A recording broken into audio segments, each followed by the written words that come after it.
Back here at the Miami Dolphins 2017 High School Media Day, and it's great to see you again, Coach Roland Smith, Miami Central.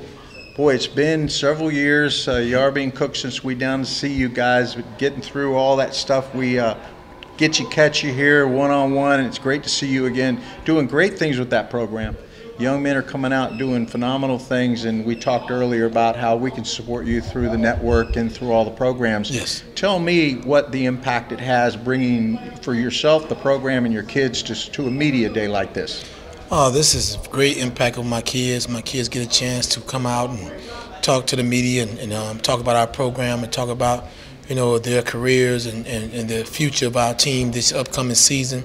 They're very excited. I'm very excited about it too, and it also gives them a chance to grow up and be young men and learn how to deal with the media, because throughout the season we got to deal with the media through our ups and our downs, and we plan on having more ups than downs. But it's a great opportunity that the Dolphins are doing with the media day here at the facilities. It is nice to see them learn how to articulate full sentences, because they're going to have to do that with coaches. And as you all know, watching this, there'll be 50, 60 coaches that'll be on your field. I know we were out on the field, but those coaches are lined up to see your kids, and they have expectations, Yes. what they need to say. And first things they hear out of their mouth sometimes is be whether they're choosing to come to university or not. You're right about that. You hit it on the head right there. It's the way you articulate and you speak to the media and how you speak with the coaches. Sometimes it can help you out, and it can hurt you. So we always tell our young men to make sure that they relax and take their time when they're speaking with the media, because when you're speaking with adults or anybody, period, because it can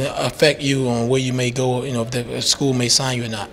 That's true. So your expectations this year, you're in a tough district, always a tough district. Yes. Those are all rival games down there. Yes. I mean, it's phenomenal. Just give me a little overview of what your expectations are. Well, my expectation is year in, year out is to win a district championship and win a state championship, and we also try to win a national championship. That's why we got a national schedule. We start off on the 17th of this month, August 17th, in the kickoff class against Dwight High School. Coach Jack Daniel does a tremendous job there. And then our first week we have Chaminade Madonna. And then we have second week we have Booker T. Washington, which is a rival. This is a 4A top school that we compete against year in and year out. And then we go up to Las Vegas to play one of the top teams in the nation in Bishop Gorman this year that we're excited about playing. Then we come back home, we play against Miami Edison, another inner city rivalry. And then we go up to Bradenton, Florida to play one of the top programs in the nation in IMG. And then after we get through with that, we get ready for our district play, which is the toughest district in Dade County, when you have to play against Miami Norland. Then you have to come back and play against Holly Miami Lakes. Then you have to play against, Miami Northwestern and Miami Carol City. So year in and year out, we have a gauntlet schedule, but we don't run away from that. But when they have Miami Central in that schedule, they know they're going to be playing against a great program and a great team as well. They're going to be able to catch you on the edge. That's right.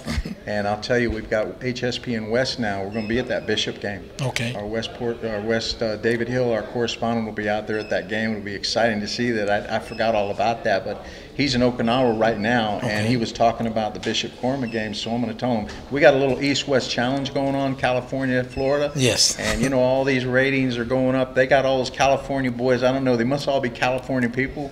But thank goodness, Coach, you're going out there to show them the South Florida speed. Yes, I am.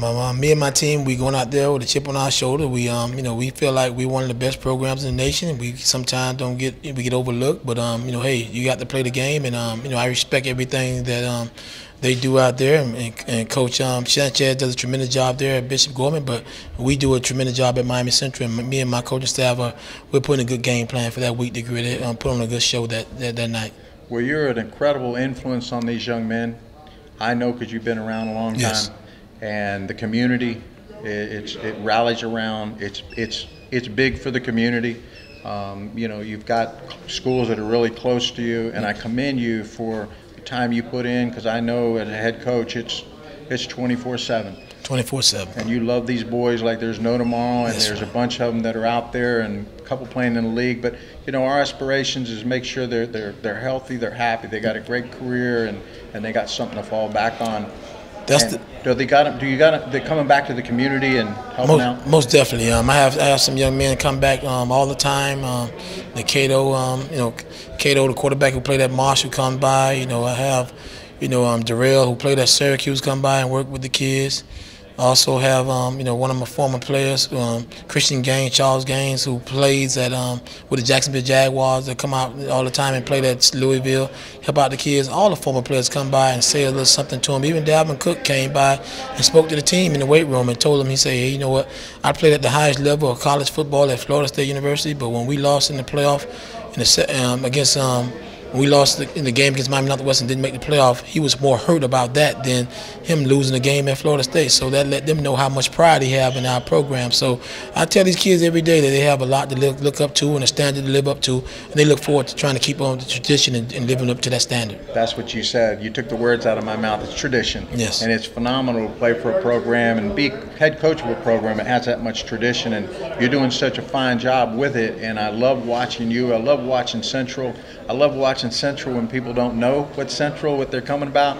And when we covered you guys down in Traz, it's been years ago, yes, and folks would be calling on the phone. I said, just watch them hit the edge. You're not going to see it, but you better not blink, because when they hit the edge, they're gone. And they're going to come downhill, and yes, they're going to hurt you in those lanes. They're going to fill those lanes quick. Well, that's our motto, is hit the edge and take it to the house. And then when we come down the lane, we make you feel our wrath. And that's what we plan on doing throughout this season. And our kids are working real hard, and my coaching staff is working real hard. So we're looking forward to having a great season this year. Well, Coach Smith, thank you so much for taking the time to be on with HSPN, and I'm looking forward to working with you with our programs in the future. No problem. Thanks for having me, okay? Okay.